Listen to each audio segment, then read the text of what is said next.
सच छुपता नहीं छुपाने से।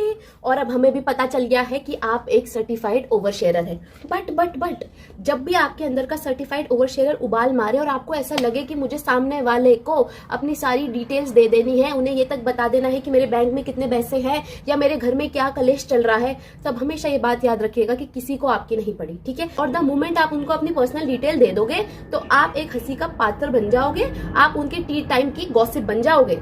और कोई तो रीजन होगा ना जो आप एक सर्टिफाइड ओवर शेयरर हो। रीजन है, एक नहीं बहुत सारे हैं। Reason number 1, the awkward silence. बहुत सारे लोग ऐसे होते हैं जो साइलेंस में नहीं बैठ सकते। उन्हें ऐसा लगता है कि अगर दो लोग चुप है तो मतलब कुछ तो गड़बड़ है, और उस साइलेंस को भरने के चक्कर में वो चीजें ओवर शेयर करते हैं। उस टाइम उनको रियलाइज भी नहीं होता कि वो चीजों को ओवर शेयर कर रहे हैं, उन्हें बस ऐसा लगता है कि बस इस साइलेंस को भरो।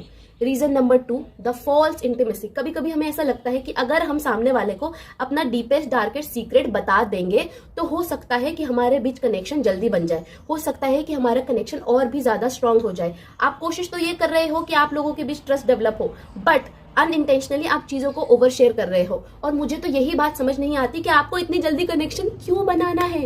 आपकी फर्स्ट मीटिंग में सब अच्छे लगते हैं। अब मुझे एक बात बताइए, पहली मीटिंग में बुरा ही कौन लगता है? और अगर कोई इंसान ऐसा है जो पहले ही मीटिंग में बुरा लग रहा है तो फिर तो उसे खुद पे बहुत ज्यादा काम करने की जरूरत है। बट आप पहली बार उनसे मिले हो, अभी इतनी जल्दी कनेक्शन क्यों बनाना है? थोड़ा उन्हें जान तो लीजिए, थोड़ा उन्हें समझ तो लीजिए। Reason number 3, external validation. आप यही तो सुनना चाहते हो कि तू कितनी अच्छी है, तूने उसे कितना प्यार करा, फिर भी उसने तुझे चीट करा, उसका लॉस है। तू इतनी अच्छी दोस्त है, फिर भी वो तुझे छोड़ के गई, उसका लॉस है। आपको ये वैलिडेशन चाहिए, आप तारीफ के भूखे हो। बट इस बात का क्या मतलब हुआ कि जब तक सामने वाला आपको नहीं बताएगा कि आपके साथ बुरा हुआ है, आप मानोगे नहीं क्या कि आपके साथ बुरा हुआ है? तो जो वैलिडेशन आप औरों में ढूंढ रहे हो वो वैलिडेशन आप खुद को दो। और द मोमेंट आप खुद को वैलिडेट करना शुरू कर दोगे तो आपके अंदर की जो अर्ज है ना ओवर शेयर करने की, वो खत्म हो जाएगी। क्यों? क्योंकि तब आपको एक्सटर्नल वैलिडेशन की जरूरत ही नहीं है। सामने वाला जो सोचता है सोचे, क्या फर्क पड़ता है। रीजन नंबर 4, आपको आपकी फैमिली में ओपन या शेयरिंग एनवायरनमेंट नहीं मिला। मेरे जीवन में जितना भी कलेश कटा होगा, हमेशा मैंने जाकर उसको अपने मम्मी पापा से डिस्कस करा है। उन्होंने उसे बहुत प्यार से सुना है और मुझे सोल्यूशन दिया है।